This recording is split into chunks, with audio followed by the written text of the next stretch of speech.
Okay, and we're live. We're live. What's going on, friends? All right, everybody's coming into the, that was cool. I've had some polls going on LinkedIn, and Paul, thanks for sharing. I really appreciate it. I see the answers go tremendously higher whenever you share. Very popular. I feel like I'm being the Oprah of healthcare marketing, so it's very nice. But we learned that the virtual summits, virtual meetings like this can work if done correctly. I guess entertaining, valuable, tactical. I think that will all help. And today I asked how long the ideal length should be, and it was 30 minutes is winning by a long shot. So we're gonna try to keep everybody's attention for 59 minutes here. I know we can do it, but someone asked a good question. They said, if you make the content as good as Netflix, they'll stick around. So you set us up for success here, Alan. So we got to do here. All right, we're gonna get rolling. Let's not waste a minute here. All right, everybody can see this fun thing. All right, everybody, welcome to the roundtable. This is gonna be fun. We're gonna have a good time, and we have absolutely brilliant people on here and me. So can't wait to hear from them. You're gonna get to hear from leaders in the behavioral mental health space as well as dental. And I love the two verticals that we have on here because it's low acuity for the most part, highly consumer driven. So they understand how to activate and retain patients better than most other verticals I see in healthcare. So this will be good. We're going to get as tactical as we can. Before we get into the Q&A and we start exploring what worked and what we're going to be doing differently in 23, I'd like for them to quickly introduce themselves. And I think all of you guys saw the agenda, and we're going to crisscross, guys. We're going to have some fun. This will not be formulaic. My brain doesn't work that way. So if I feel like we should go deeper, we're going to do some crazy stuff, but we will try to get to all of these. And you all submitted. Thank you. We got tons of questions from you all about things you want to touch on.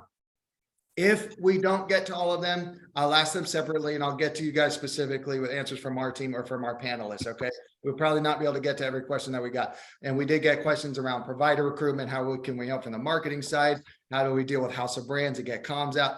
Lots of great questions. Can't get to all of them. I'll try my best to get to the ones that I saw repeated most, okay? Patient activation retention. We are performance marketing. I love patient acquisition. That's what primarily we're going to talk about. If you came here to talk about brand, email, creative, that is not my thing. And that's probably not what this thing is going to be. But if you want to generate more patient volume, you're in the right spot. So that's what we're going to do. Okay, guys. Mary, quite contrary. Tell us a little bit about yourself and Acenda. What are you guys specialize in? Well, hello, everybody. I'm Mary Considine. I am the Chief Marketing and Development Officer at Acenda Integrated Health. We are located in New Jersey, and we provide behavioral health care services throughout the state. We also have an institute which reaches out more nationally in terms of training and thought leadership. Really excited to be here. I think we have a lot certainly to talk about. Looking forward to learning from the rest of the panel, as well as, providing some insight into what has worked for us and what we plan to do moving forward. So thank you. Yeah, absolutely. Thanks for coming on. And what hasn't worked, this is a cool crew. We're going to talk also about all of the shit we did that really didn't work and try to save some pain. Thank you, Mary. Eagles fan, another one. Paul, tell us about the Eagles. No, tell us about yourself. Tell us about Select Dental. Go Birds. Hey, my name's Paul, VP of Marketing for Select Dental Management. Have been in dental leadership positions for the last about 6 years, healthcare marketing most of my career. Select is a dental partnership organization, really focused on a people-centric partnership where we believe that by investing in the tools, technology, and training for our employees to provide remarkable care, we're able to provide unparalleled experiences for our 38 practices across 8 states. Yeah, very cool. All Northeast is Select Dental Northeast. All Northeast, as far south as Maryland and as far north as Vermont. All right, great crab cakes in Maryland. I had one time, jumbo lump. The whole thing was unbelievable. We don't have that in the South. All right, Paul, welcome. Thanks for coming on. Diane, past 100 locations, 42 North Dental. Also, we have done Kmart's advertising in the past, right? Oh, yeah. So I won a number of awards for Joe Boxer, if any of you want to Google that. Okay. Yeah, but most recently I've been here at At 42 North Dental, I've been here a little over a year and a half leading the marketing organization. Again, for me, what's really key and what we're really focused on is developing a patient-centric DSO space. Doctor-led, but patient-centric, and always bringing in the patient into our conversations and our plans. So, yeah, I'm excited to get started. And I love the patient-centric part. I love my PE partners. Oftentimes that sometimes gets lost when we start. It's looking lost when you're talking to a bunch of finance guys, unfortunately. Yeah. And doctor-led, so important, still making sure quality of care is there. So that's great. That's great. All right, so we got 2 DSOs in behavioral mental. Very, very fun. I was informed to stop and share. Very important part of my job here. So does that work? Everybody can see? Okay, good. Yep. Hey, so before we talk 2023 trends, and we will, that'll be next, I promise everybody. And we'll talk technology and patient acquisition trends. Yes, we just got chat. Put your questions in there and I will stop in between and get people to answer the questions. So don't feel shy. Okay. Put them in there. There's a chance for you guys to get to know each other. 70 people. We had almost 200 registered for this bad boy. Very proud. Diane, number one thing that worked in 22 for driving patient acquisition. What was your favorite tool in the chest? It's a couple different things. Really working together internally, collaborating with our IT and operations partners to look at capacity, right? Mm-hmm. Because there's been a lot of doctor shortages. I know we might talk a little bit about recruitment marketing, but why spend dollars against, a particular practice that is constrained and is booked out 4 or 5 months? So, some of this stuff isn't necessarily easy to do, and some of it's homegrown. You have to impute a lot. But, I would tell you that was really important for us. Capacity planning, running your media based on the capacity in any one location. All right. Very good. A lot of people haven't done that. So good tip. Mr. Paul, favorite thing of 22? Sure. So for us, we've spent a lot of the year focusing on foundation. I know we're going to talk acquisition, retention, and reactivation was big for us. While we rebuilt, I think about 16 of our practices websites, bringing them up to current technology, current UX, specifications that are good for the patient journey, and really just making sure that as we're reactivating our patient base, getting ready to grow and add providers at practices, all of the tools are in place so that we can come out the gate in 2023 with strong advertising campaigns to fill those provider schedules. Yeah, absolutely. How many different websites? I think we did 16 different websites in 2022. Yeah. And you're going to keep them independent in 23. They'll run, what is it, similar brand, similar feel, slightly different branding, and they're going to stay independent and run. Yeah, we really work hard on keeping the individual look, feel, and voice of the practices that we partner with. So we do have a preferred website vendor that we use who, generally speaking, they have similar flows and similar layouts and such. But I think you would be hard pressed to grab even 2 of our websites, compare them, and I'd be able to identify that they're both select practices because they're really just ingrained in the local culture of the practice itself. All right, beautiful. Diane, all of your practices individual domain or 42 North, one main one, and they carry the same brand? No, we manage 41 distinct brands, about 40 to 43 websites. And like Paul, we have when we integrate a new practice, one of the first things we do is we look at that performance of that website. And where I come from a really creative background, I'm sold like you, Alex, on performance. And if that doesn't meet the snuff, we've been working with a group that is building out a lot of these disparate websites on HubSpot back end so that we can manage it once, right? Because we do promotions quarterly. So, having a back end that's really easy to manage as opposed to a WordPress over here and a blah-de-blah over there. I'm gonna make it simple. Multi-site thing on HubSpot. What's that partner called? Oh, that partner's called Strategy Collective. Thank you. Good friends of ours. I love Matt, Dominique. Okay, you guys go use them. Okay, it ends up back with us anyway. So, okay, Mary, what's up? What are you most proud of in 22? What worked the best? I would say for us, again, like we are, we have access to a lot of clinical expertise.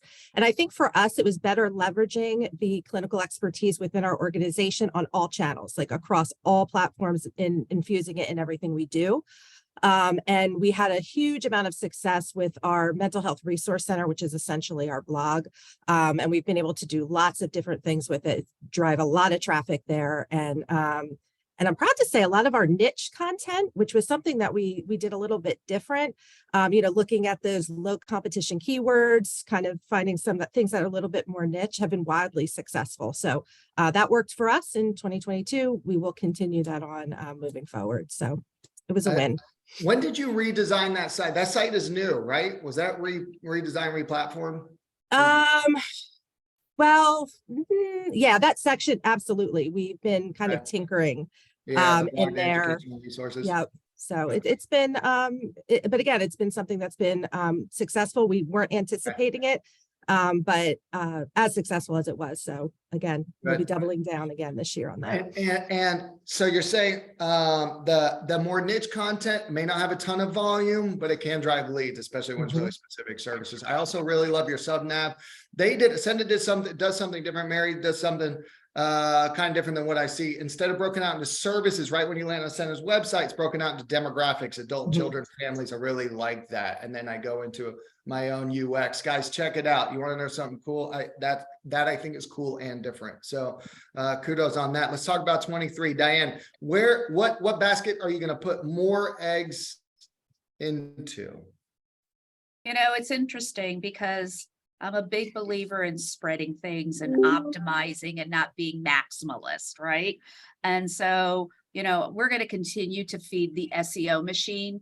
PPC is highly transactional, and we've supplemented our PPC with some performance max, which has been awesome, right? Driving down our CPAs and really working well. But I really believe in SEO that plays for the long haul. Even with, the most recent Google algorithms, in supporting that, we finally, partnered with with Bird Eye to, spur review solicitation. And, we piloted that for a month and a half, and I'm running 3 to 3.5 times the amount of reviews. And that only benefits you from a long, in the long run. So it's the right decision. Thank you for calling out SEO. Oh my gosh, thank you. I love it. It should work.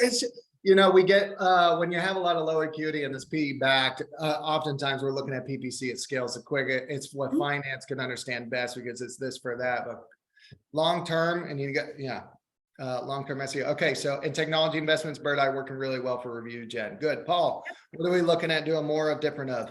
Yeah, I mean, I'm going to echo Diane here. For us, we've identified a bunch of opportunities in really hyper-local SEO, specifically how we optimize Google My Business and other directories, and spending a lot of time making sure that we're really able to show up in the top 3. We see dramatic differences in new patient flow coming from internet when we rank top 3 for keywords as opposed to just page 1. It's very, very clear for us. So our goal really is to figure out how we can scale the products and services piece of Google My Business and expand our directory presence.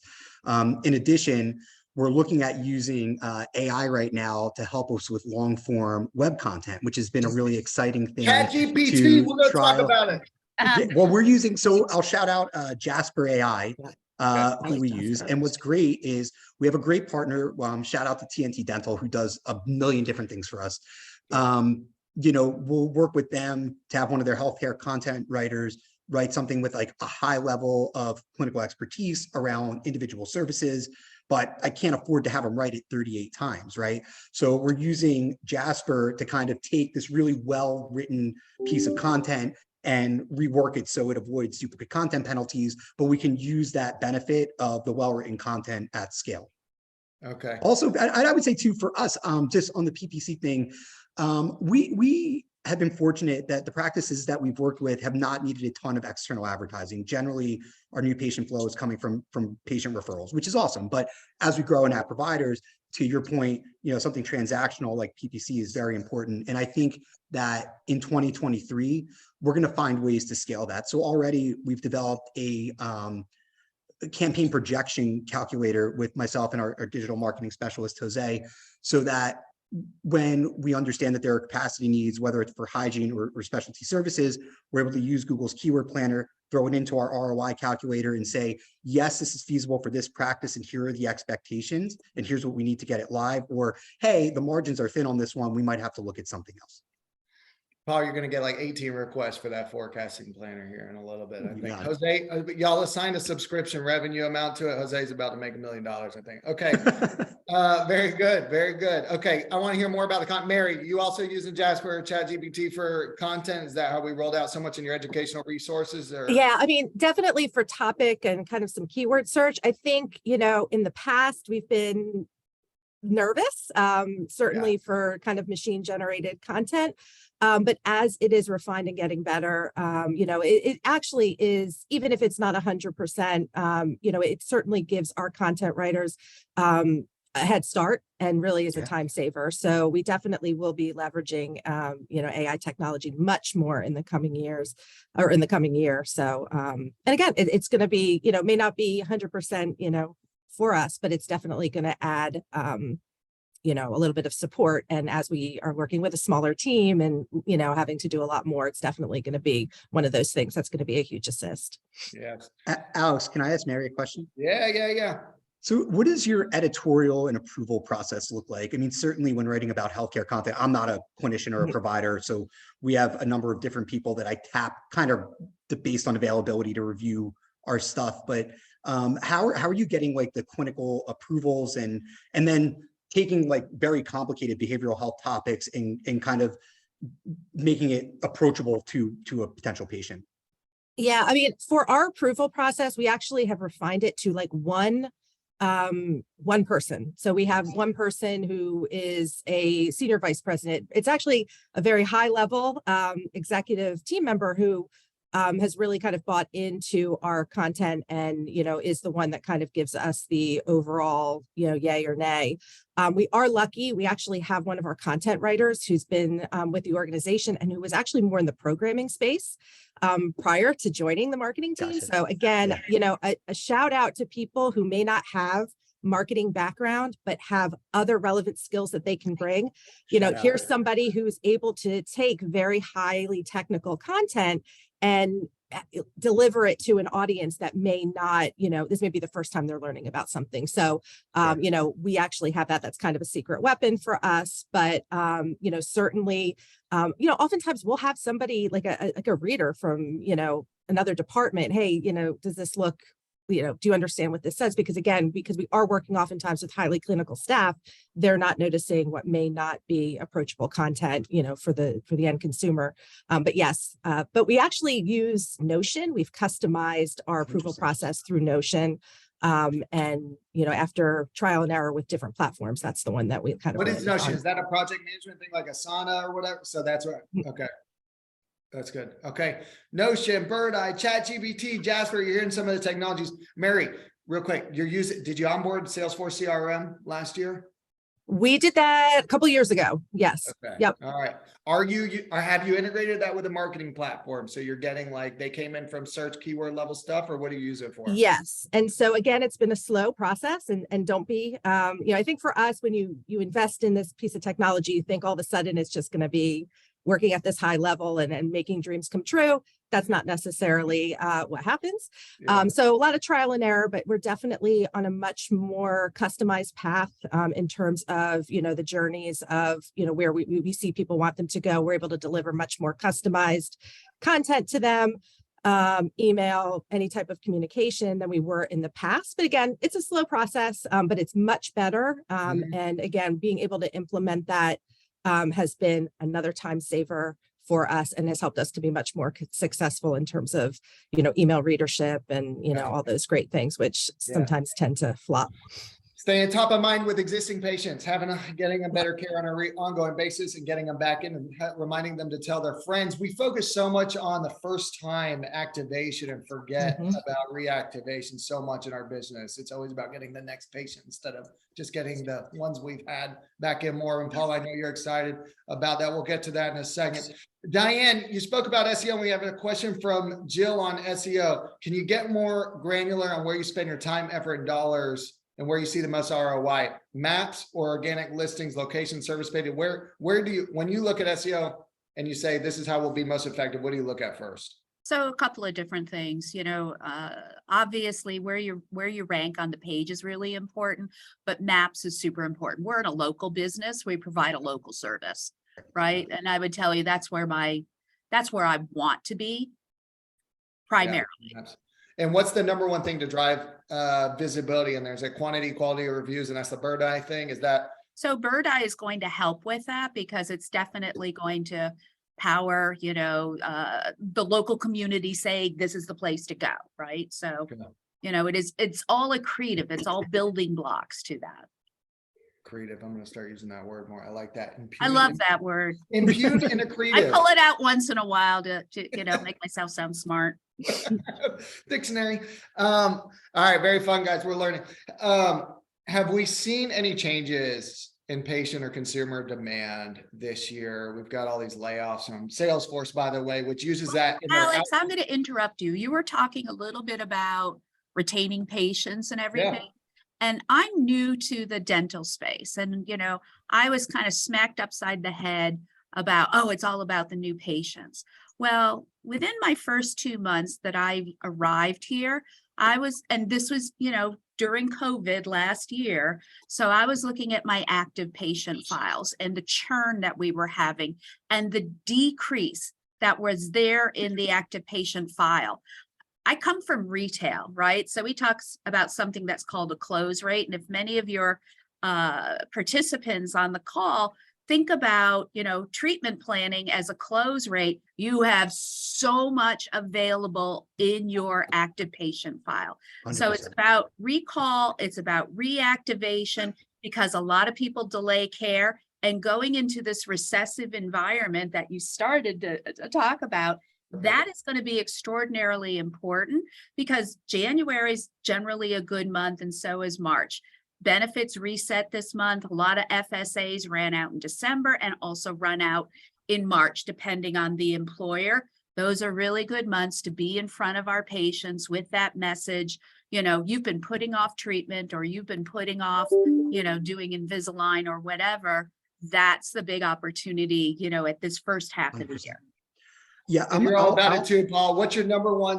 What do you do to get them back in? What are you doing? So we have a partner I've run call centers as part of my last 2 dental groups, and we've done this internally. Right now, we're leveraging a partner called CallForce, who does outbound reactivation calls for us for recare only, and then we use custom email campaigns on a practice by practice level to drive treatment. And I've developed scripting and tracking mechanisms for our front desk to call on unscheduled treatment. What I've found is that calling someone and scheduling a hygiene appointment requires a lower level of acuity, where scheduling someone for treatment requires you to understand the doctor and how they're treatment planning and sequencing and such. What we notice with retention, it's a fine balance between retention and new patient acquisition, is that, certainly the average value of a patient year 1 for us is up to double patients years 2 through 5. Right. So certainly more productive in that first year. However, for me, it costs about 10 times more to acquire a new patient than it does to reactivate an existing patient. So we want a steady, healthy flow of new patients because we want the restorative procedures that come with it. But certainly, as we talk about keeping our patients in regular recare and keeping our patients' mouths healthy and generating the trust, honestly, for them to continue to do higher value cosmetic services with us, like, any sort of like veneers or implants or Invisalign, that sort of thing, those higher value services, we need to keep them in regular recare and keep them with regular exams and diagnostics. So it's interesting because, yeah, certainly patient acquisition, especially as we grow in our providers, super important. But to Diane's point, for dental specifically, if you look in your unscheduled treatment report, for us, it's millions of dollars of potential that just is sitting out there waiting to waiting to be touched, you know? So important. And so you guys are going back there, email, I hear, and call center outbounding. Okay. And good. texting. And- It's a great point. Yeah. Yeah, look in the mirror, bro. Smile. It doesn't look so good. Come back in. You need your cleaning. Okay. I didn't know. All right, texting too. Any You text said it, not us. provider? Diane, not us. Diane, any text? Is there any specific provider that you use for the texting campaigns? Well, we use a provider who's handling parts of our recall and reactivation and sort of patient engagement tool. Yeah. Okay. Very good. Mary, are you seeing any fluctuation? Mental behavioral pretty stable. Yeah, What are I you seeing? mean, in a tough economy, we tend to see an uptick, and whether that's good or bad, I think certainly in the mental health space, the past few years, we've seen increased demand, even before COVID, but certainly during COVID and now post-COVID, and obviously because of the wide-ranging use of telehealth now and telemedicine, that's even helped us to grow, much faster, and really change, certainly the way that we do things. So for us, looking, kind of at the future and looking at a recession and people losing their jobs, oftentimes that is when people tend to seek mental health resources. So. Yeah, and it's tricky because they lose commercial insurance. You guys have all payer partnerships, or it's okay. Yeah. So just about big access to care there. Okay, that's good. So you might see an uptick. So it's almost, are you going to have the inverse issue, which is clinician recruitment here in a little bit? Are they coming to you? Is your team coming to you and saying, how do we? Yeah, I mean, that has been, obviously the past couple of years, and I think largely, in healthcare, but definitely, for us, workforce has certainly been a challenge. We have people who are just leaving healthcare in huge, it's huge. And not only are they leaving healthcare, they have more ability to move to different organizations, and the jobs are plenty. So definitely workforce is certainly a challenge, and we see that continuing to be a challenge moving forward. Putting a lot of efforts into some recruitment marketing and some other avenues, but definitely workforce is huge for us and it's really top of mind. Does your team expect you to get applications in? Are you running branding, ad campaigns, job sites, all that kind of stuff to help support recall when a recruiter reaches out? What are you doing? We're working, partner with our recruiting team. So, we're certainly they're doing some things and then we're doing other things. What we tend to do is much more localized, showing us as the employer of choice in our state, in our local area. So everything we do is very hyper localized. A lot of the other work that they're doing is largely, cast a wider net, honestly, than what we do. We're really trying to bring that brand awareness and really showing that we are the employer of choice. That's really where our main focus is. Yeah, a lot of brand ad campaigns. Diane, you're very popular. You got a question. Can you share the recall RE care partner? I saw that come through. I would tell you there's a whole lot of them out there. We're using a group called MMG Fusion. The reason they are good, they're not great. One of the things, just to open the kimono, is, we have a practice management system for our dental practices that about 85% of them are currently on. That is no longer a supported system. And so, so we're going to probably changing practice. It is supported, but we have the opportunity to look at all of the practice management systems along with patient engagement systems. And there may be some opportunities, to have a more robust platform, but MMG Fusion does a good job. If you're a small DSO, I think that, they're perfectly fine, but a lot of it does depend on what practice management system you're using. And if you're like us and not using one of the ones that are really, used across the board, you're limited in your choice. Good. All right, there you have it, Jacob. Hopefully answer your question. Anything you guys want to know, this is your chance. We've got 80 people listening. Okay, so the name of the game this year for everybody is going to be getting more out of less, okay. I guess a lot of the fancy Facebook and TikTok trials we were all running last year are coming to a halt. I don't know about you guys. Are we still, how do you guys feel about that? Are you going to still allocate some to brand, upper funnel, testing, creative? Do we still have budgets for there? How are you guys planning to get more or less? Are you paying more attention to demand capture than demand gen? How do you think through that? Paul, let's start with you. What are you looking Sure. at? I mean, for us, I think from an economic standpoint, the funds are there, right? We budget just a little bit differently, and not to go too deep into the sausage, but there's some formulas that we use based on the size of the practice and collections and numbers of providers to allocate rough marketing dollars. And then, the bigger thing for me when we actually need like advertising dollars to generate demand at scale is when we're adding providers to a practice. And, if we add a hygienist and existing demand will only fill half their schedule, I have to fill the rest. And we have incremental budgets for that. Where we've been really successful, and shout out to Ashley Travellini, who our field marketing manager, is we're super process driven and very upfront about what's working and what's not. And we document everything. We have SOPs for everything from photo shoots to getting new websites built to the questions we need when we integrate new practices, the SOP for the PPC calculator and how we plan it and execute. So, and we're not done yet. Our hope is to create this like massive marketing encyclopedia so that we know what works, we can update stuff when it doesn't work, and we can be just wildly efficient with a limited budget. I mean, I would think, and I don't want to speak for my fellow panelists, but marketing it always seems to be budget constrained, right? In every organization I work with, marketing is budget constrained, and you always have to be doing more with less. For us, we found that the cost savings really come from just doing things right diligently the first time and kind of doubling down on what's working, quickly finding out what's not working, and then pivoting as soon as we can. Yeah, failing really fast. And you hear Paul's all about the process. So, and that probably helps get new partners, vendors, outsourcers, agencies up to speed faster because you're like, guys, we have the library of how to run select dental marketing, right? So yeah, we're getting there. We're not perfect yet, but hopefully by the end of the year, we're going to be just wildly efficient. I mean, we're a small team for 38 practices. It's myself, it's Ashley, it's Jose, and then we have a role for a part-time marketing assistant that we're looking to fill. We outsource a bunch of stuff with some agencies for some things. Partners that we bring in, we're really big on. If you have an agency partner that's working, we're not kicking them out.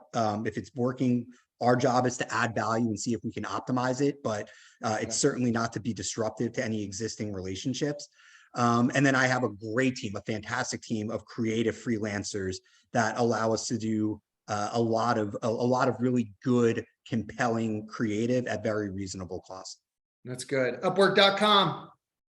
I'll shout out. I've worked with two of our designers for many years over a few different roles. So shout out to Julie and Courtney if either of them are on. But yeah, our team is great. We have a small but very highly functional and capable team. Yeah, small and mean. Diane, you got a giant in-house team, or what are we doing? What do you? How you get more with less? There's no such thing. So we use a multitude of agencies, right, to help us, do the work that's necessary. And truly, I like working with digital agencies because, I don't want to build it all in-house. It changes too frequently, and I want to use subject matter expertise elsewhere. It's really important to me.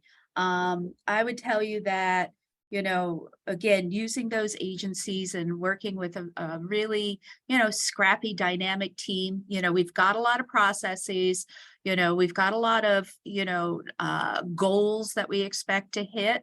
And we manage to those goals, and it varies by practice. I mean, some practices, are sitting in the middle of the lakes area in New Hampshire. I don't really have to spend a dime up there. There's nobody around. People will travel for, a half hour, right? But I have to lever back and forth if I don't have a doctor, and we just hired a doctor and now I need to fill that schedule. So I think the overall thing that I would take from this is you have to be really, really flexible with your plans. And, much like Paul, that it's a little difficult when you have a small team. So utilize your agencies, utilize expertise, utilize those things that you can't necessarily get at home. And let me also mention something that Diane said that's understated. The agencies need goals to manage too. And please 100%. don't, please, 100%. I love all my clients equally. I love all my babies. But when you're asking for more work, and it's not tied to a goal and our team has no idea what to shoot for, very tough goals. Let's stick to them and we'll help get you there. All right, Diane. Diane, one more question. If you have a small in-house team, what are the roles? Everybody always wants to know what are the in-house roles I need, and then I'll get agencies for everything else. It could vary, but what'd you keep in-house? So again, we've got 114 practices. I've got a director of planning. I have somebody who's really focused on patient retention and systems. That's Daria, who Paul gave up to me. So thank you, Paul, once again. I've got 2 specialists who are focused. One is really focused on managing all of our local marketing, and the other is really around growth of our acquisitions and de novos. And then I've got a brand person who kind of spreads between recruitment, marketing, M&A, and then the overall brand. I also have a digital person who recently left me, so I'm filling that role.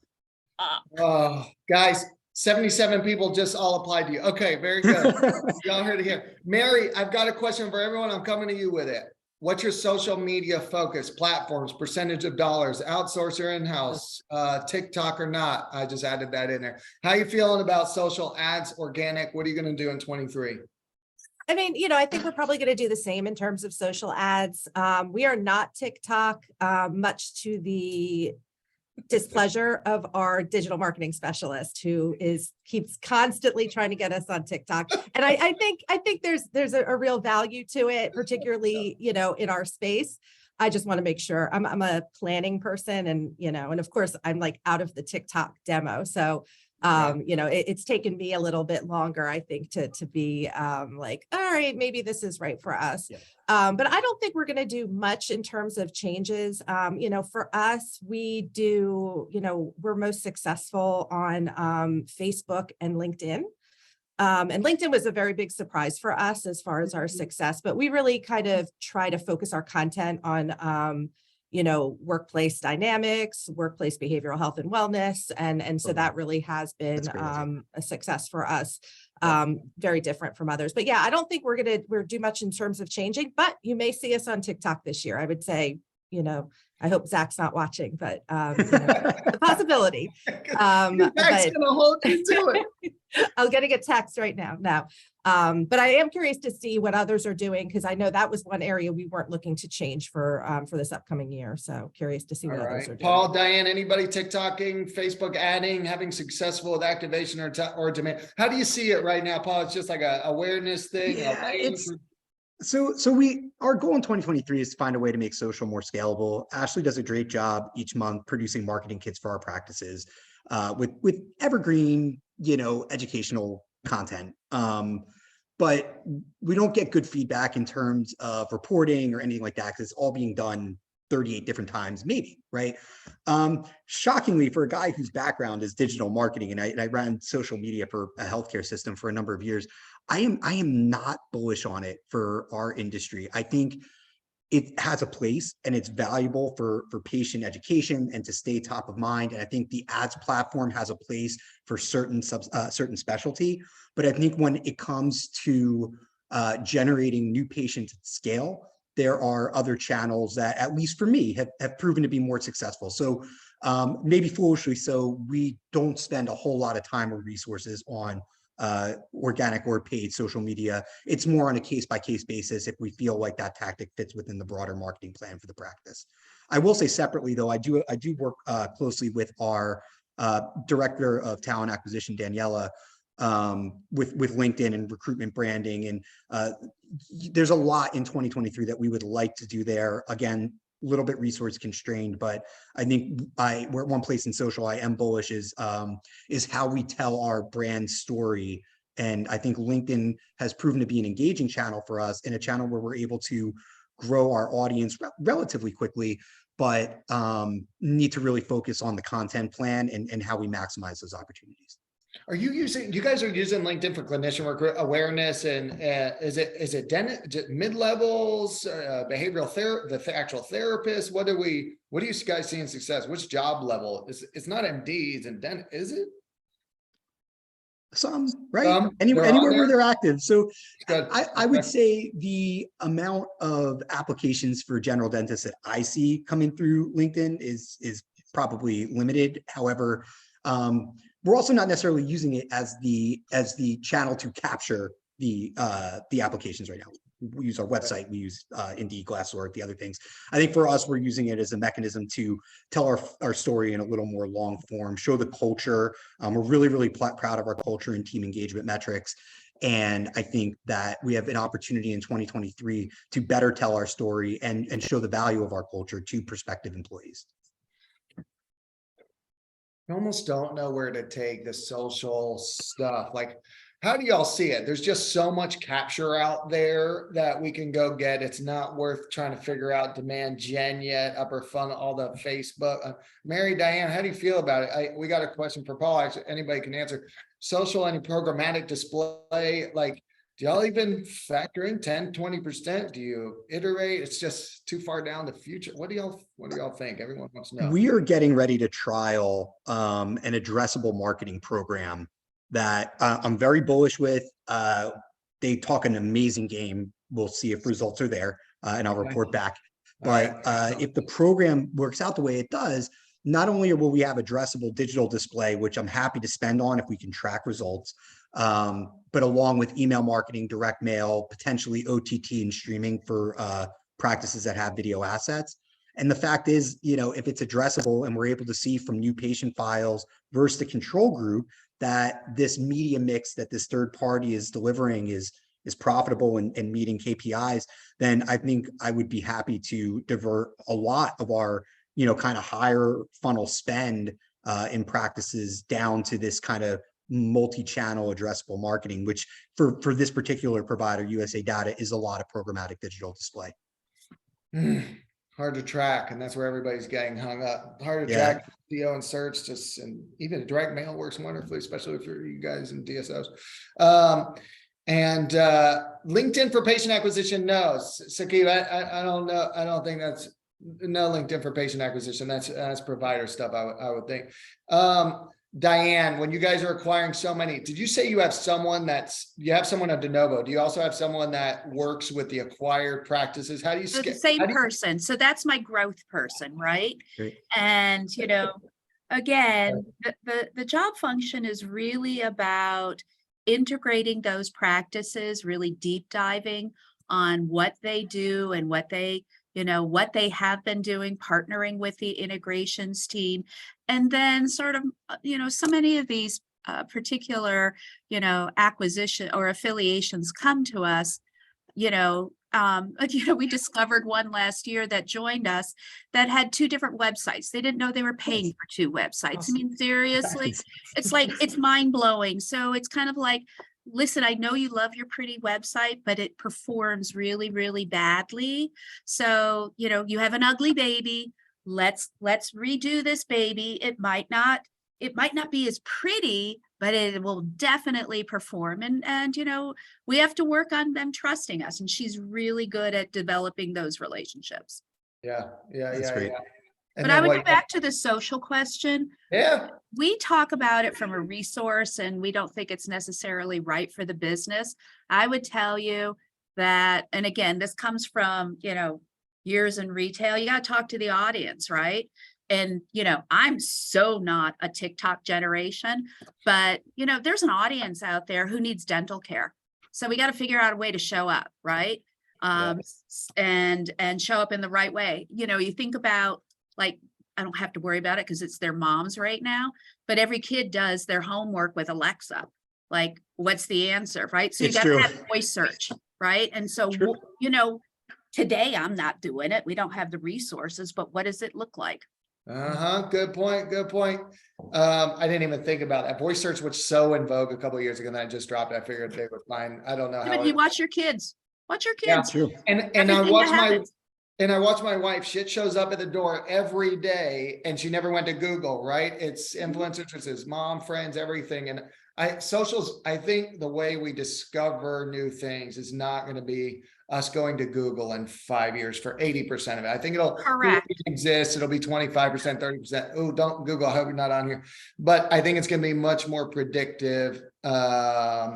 And I think social is on the way there. It just sounds like it's not quite. Mary, mental health, behavioral. I would think the social stuff, great assets. I see BetterHelp and LifeStance and all the big ones doing a ton on social. Do you create in-house video? Are you guys constrained by, oh, is that top of mind? We always need to be creating new video static. Yeah, it's funny because we invested just at the end of this year in much more sophisticated video equipment, because we are putting new focus on, much more short form video.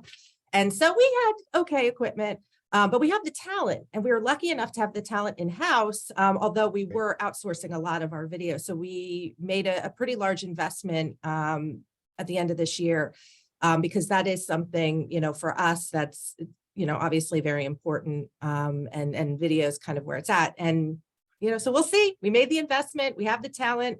But again, when I say we have the talent, that isn't somebody we probably wouldn't rehire, like somebody who has this particular talent. So we're like going to take advantage of it as long as we have it. It's really fabulous to be able to do that in-house. But I think we all know with small teams, so much of what we do depends on who's actually in the seat. So, you get somebody who has, really great copywriting experience, and then they leave, and then the new person's like, they can't do that. So then you're kind of refining what you do. Right now, we're able to do a lot more with video. So we're really excited to put much more of an emphasis on that next year. You should do a Harvard Business Review on what you just mentioned about coaching the team that you have, not the system that you want. All right, brilliant. And yeah, everything's going to video. So I think we're all trying to learn how to do it better and take advantage. Reels, YouTube, everybody has figured out that this TikTok started, and now everybody's copycatting, I suppose. What is the number one thing y'all will stop doing this year? What is the number one thing you will never do again? Advertising without a clear purpose of that initiative. Okay, why did you do it? What was it? So I tend to get hung up in one-off initiatives that may or may not be wildly effective, but are important to the local providers, right? So maybe it is, doing a program ad in a high school's musical, program book, or sponsoring a team, which are great and very important things to do. But in all of those opportunities, in a lot of the opportunities last year, it would be like, yeah, just go do it here, send it to finance. Here's my approval, go. And we're not being strategic with it. And when I was going through the 2023 budgeting process, I'm like, wow, we spent a pretty fair percentage of our total advertising and marketing spend on these local initiatives. I don't know if they were effective or not, right? Yeah. So I think for us, it's leveraging Ashley, who, again, our field marketing manager, who's very in tune with the local practices, and just making sure simple parts of our SOP are followed. So if we're doing an ad, can we, I don't love vanity URLs, but certainly tracking numbers, like it costs us almost nothing to generate. So can we have tracking numbers in each? If we're doing a sports team sponsorship, is there anything that we could do other than just getting our name on the back of the uniform? Can we make sure we get a good team picture that we could hang in our office? So all the little things that make these small investments that add up over time and again, are very important, but just making sure that we're being strategic with it and not just kind of writing blank checks, for $500 a million times a year. Yeah. That was very in vogue in 21. It was so 2021 to write blank checks. Yeah. Not funny anymore. Someone asked a good question. If y'all think of something you would absolutely stop, please answer that first. But Rachel Law asked a great question. Any initiatives you guys have going on for helping clinics convert more leads? I wanted to make sure we got to that because we focused too much on clicks, too few on conversions. 100%.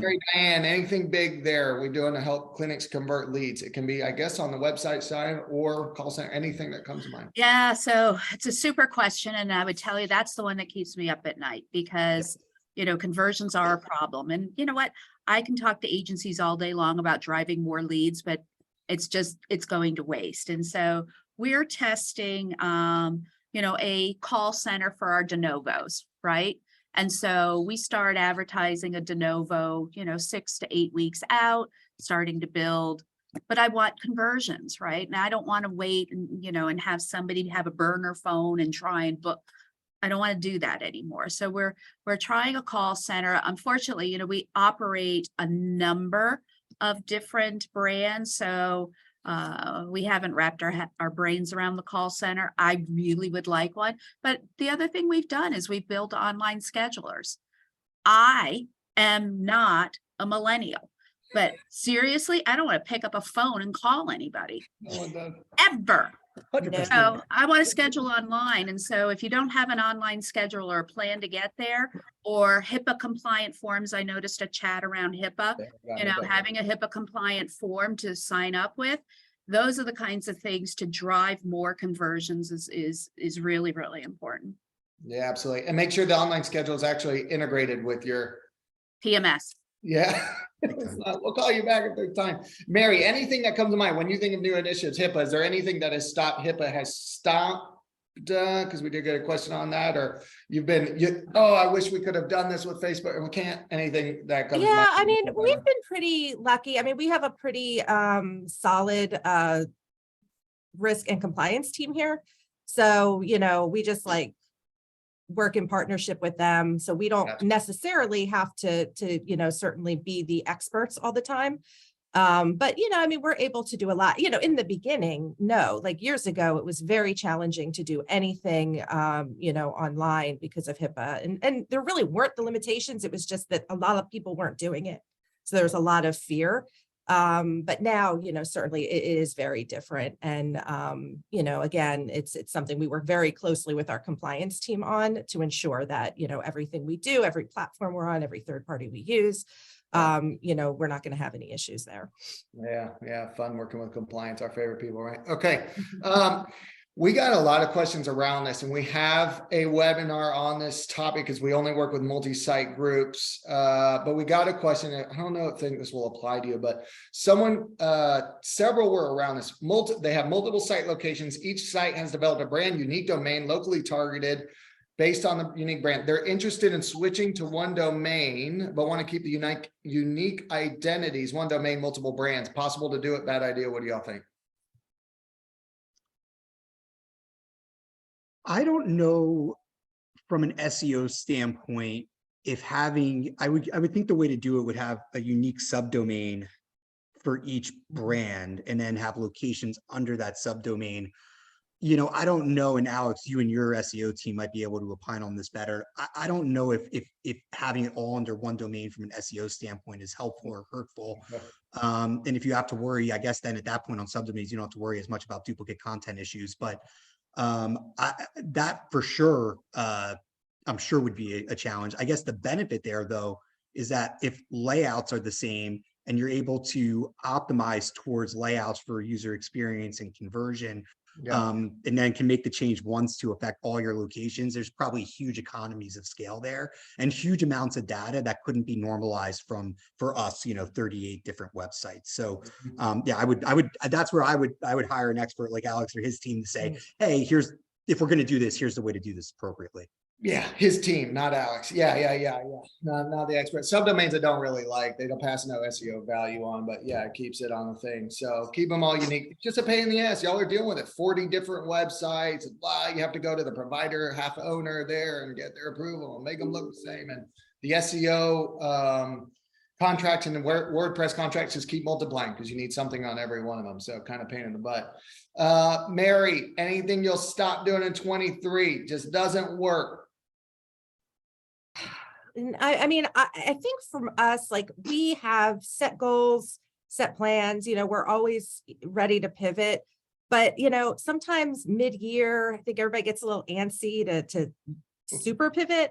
And, and it's never a good idea. And so I think for us this year, instead of doing that, we're going to stay focused on what our original plans were. And again, pivot if necessary. I mean, the economy, there's a lot of unknowns out there, but, we see this great concept, or we see competitors putting a lot more budget into a certain area. Maybe we should, really stay true. We're going to stay true. We're not going to look at what others are doing in terms of budget spend, because we have to be confident in what we decided, the last year. But the reality is we're ready to pivot, but only if necessary. Yeah, no super Um, pivots. Another word we learned today, no super Yes. pivots. No super pivots. Yeah, you got to feel confident in your plan and stick to it. Marketing takes a long time, and we talked about a Mm-hmm. lot of longer term things that we do, and you got to let them 6 to 12 months. Diane, anything thing- you're excited about doing differently, something new, something we didn't discuss? We got a few minutes. Let's Yeah. go. So this might be a little esoteric, but one of the things that I, really try to bring to the organization, I started off by introducing myself this way, is really focusing on the patient, right? And when you have doctor holes in some of the practices and you shift doctors around, you lose sight of the patient. And so what me and my team really do, we try to be that, that holder of the language of patient care, and really to, recalibrate people to think about driving a positive patient impact instead of satisfying a doctor, right? And so we try to widen the lens and include the patient in the conversation. And I would tell you that I will continue to do that even in the face of, well, we just got to hire a doctor, right? It really is core to all of us as marketers to be that voice of that patient. I'm very proud that we've gone to Bird Eye. We're getting more reviews. We're finally measuring NPS, all the things that a grown-up marketing department should be doing, but it is all around that voice of the patient. And I will continue, even when, maybe the finance guys shut me down. It's like, no, this is really, really important. Yeah. Don't let them shut you down, Diane. Stand your ground. Marketing's Stand important. strong. I love that, Diane, because I do think that oftentimes we get very caught up in budgets and numbers and data. Yeah. And the whole reason that we're here and our whole focus is certainly patients and patient care. And so being the voice and the advocate for them certainly helps us do our job better as well. So I love that. And I could end on that note. Medical marketing is marketing that matters. At the end of the day, this is awesome stuff. That is who we are all serving. That is really good stuff. Paul, any final words? Anything you want to mention that we didn't get to that you're excited Just about? the one thing that I foresee being very disruptive in the dental space in 2023 is that Google just announced that they're starting local service ads for dentists. Yeah, let's say. So That Google guarantee thing, right? Yeah. Something you got to verify with them, but You got to verify and you pay for the lead, not the click. Correct. Exactly. So I had a good friend of mine, Christian, who I've worked with a number of different ways. He's like my favorite PPC expert out there.